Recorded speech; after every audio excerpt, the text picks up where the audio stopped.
তবে থেকে কিন্তু একগুচ্ছ অভিযোগ আমরা দেখতে পাচ্ছি। আর তেমনি আজ দেখা গেল কমিশনে হিয়ারিং এ গিয়ে একটা অভিযোগ উঠে আসলো। শয্যাশায়ী দুই বৃদ্ধাকে অ্যাম্বুলেন্সে করে আনা হলো শুনানিতে।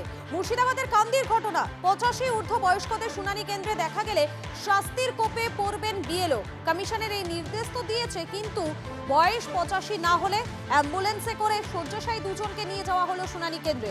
চূড়ান্ত হয়রানির অভিযোগ বয়স্ক ভোটারদের।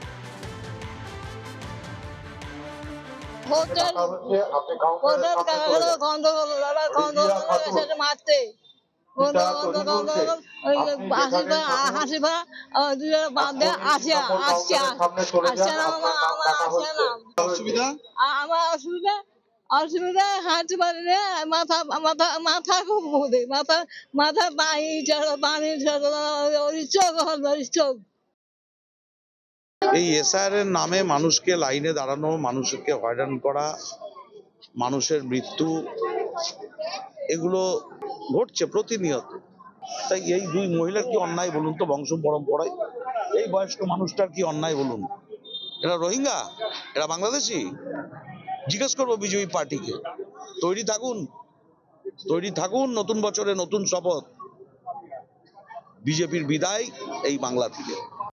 আর এবারে আপনাদেরকে দেখাবো নদিয়ার চাপড়ার একটা ছবি, যেখানে বয়স প্রায় 80 বছর এবং 80 বছর পার করে যাওয়ার পরেও স্ট্রেচারে করে এসআইআর এর শুনানিতে আসতে হলো অসুস্থ বৃদ্ধকে।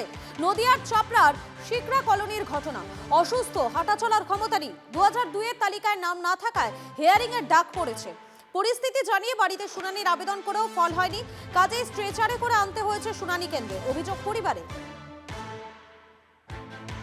সেখানে উনি অসুস্থ ব্যক্তি, ট্রেসারে উনি হাঁটতে পারবে না, সেখানে ট্রেসারে করে আমাদের নিয়ে আসতে হয়েছে।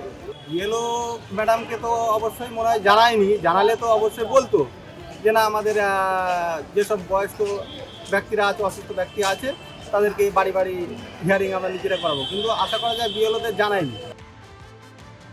অসুস্থ, আর তারপরে ওনার মানে মানে ঠিক মতো কাগজপত্র নেই। কিন্তু নির্বাচন কমিশনের নির্দেশ যে আপনার বাড়িতে বাড়িতে গিয়ে ইয়ে করতে হবে, সেক্ষেত্রে কেন হলো না? আমি বাড়িতে বাড়িতে গিয়েই করেছিলাম, কিন্তু ও মানে কাগজটা আমাকে ঠিক করে দেখাতে পারেনি। সে কারণে মাথাটা একটু গন্ডগোল আছে।